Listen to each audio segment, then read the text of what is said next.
বিসমিল্লাহির রহমানির রহিম। আসসালামু আলাইকুম। আজ ইসরায়েলের সাথে অবাক করার মতো কিছু ঘটে গেছে।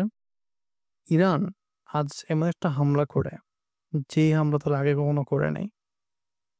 এটা ছিল খুব ধ্বংসাত্মক এবং আজীব একটা হামলা। কারণ ইরান এ পর্যন্ত ৪০০ প্লাস মিসাইল এবং ড্রোন ফায়ার করছে। তার মধ্যে কিছু এয়ার ডিফেন্স সিস্টেম ইন্টারসেপ্ট করছে, বাকিগুলো কিন্তু ইসরায়েলে হিট হইছে অলরেডি। এই ১ম ইসরায়েল মাত্র ১ টি মিসাইল ফায়ার করছে এবং ওটা ছিল ক্লাস্টার বোম।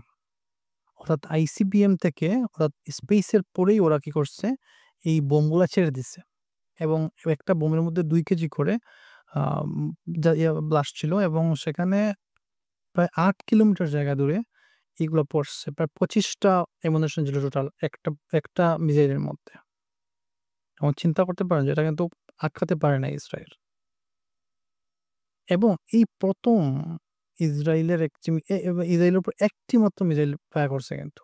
এবং একটি মিসাইল এত ধ্বংসাত্মক ছিল যে ৮ কিলোমিটার জায়গা জুড়ে সেটা ধ্বংসলীলা করে গেছে। এবং কেন এটা এত ভয়ানক ছিল আসলে? কারণ ইরান একটি মাত্র মিসাইল ফায়ার করছে এবং আশ্চর্যের বিষয় হচ্ছে ইসরায়েল এবং আমেরিকার যে এয়ার ডিফেন্স সিস্টেম সেটা কিন্তু এটাকে ইন্টারসেপ্ট করতে পারে নাই। সোজা হিট করছে। কোথায় হিট করছে? জানার পর আপনি অবাক হবেন এবং ইরানের যে ইন্টেলিজেন্স ইনফরমেশন সেগুলো নিয়ে আপনি ধন্যবাদ জানাবেন তাদের। ইরান বলতেছে যে ইরানের বিরুদ্ধে যে ড্রোন ইউজ করে হামলা করা হয়েছিল আসলে ওই ড্রোনগুলা এই বিল্ডিং এ তৈরি করা হতো এবং এটা ছিল 82 ইন্টেলিজেন্স এর একটা ইউনিটের বিল্ডিং। যারা আসলে ওদের গাইড করে হামলা করিয়েছিল। এই ড্রোনগুলো শুধু ইরান নয়, পাকিস্তানেও কিন্তু ইউজ করা হয়েছিল হামলা করার ক্ষেত্রে।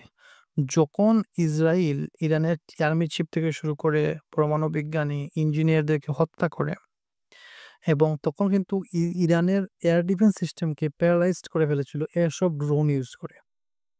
এবং তার রেজাল্ট সবাই জানা। ইসরাইল মেইনলি এইসব ড্রোন ইউজ করে কিন্তু হামলা করেছিল। না হলে এত হতাহত সম্ভব না। এবং এই বিল্ডিং এর পাশে কিন্তু ছিল মাইক্রোসফটের কিছু ফেসিলিটি ছিল। সেগুলোও কিন্তু ড্যামেজ করা হয়েছে। লোকাল ট্রেন স্টেশন ছিল সেটাকেও শাটডাউন করে দিতে হইছে। আসলে ইরান ইসরায়েলের ইন্ডাস্ট্রিয়াল রিসার্চ অ্যান্ড ডেভেলপমেন্ট এরিয়াতে এই হামলাটা চালাইছে। এবং এই হামলার পরেই কিন্তু ইসরায়েলের আ রেলওকে শাটডাউন করে ফেলে ভয়ে। এবং এটা এতটা দর্শাত্মক ছিল যে এটাকে কিন্তু এই যে ক্লাস্টার বম, একটা মিসাইলের মধ্যে ২৫ টা আ বম থাকে। ছোট, ছোট বম। ২ কেজি করে বিস্ফোরক থাকে প্রত্যেকটা বোমের মধ্যে। এবং এটা আকাশ থেকে প্রায় ৮ কিলোমিটার জায়গা জুড়ে পড়ছে। একবার আপনি ইমাজিন করেন আপনি এতটাকে একসাথে ফিরাতে পারবেন? এখন তো কোনো এয়ার ডিফেন্স সিস্টেম এগুলোকে থামানোর মতো কিছু ছিল না।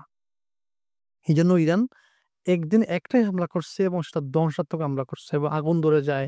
বিভিন্ন বাড়িঘর ধ্বংস হয়, বিভিন্ন অফিস বিল্ডিং ধ্বংস হয়। যেখানে পড়ছে ব্লাস্ট।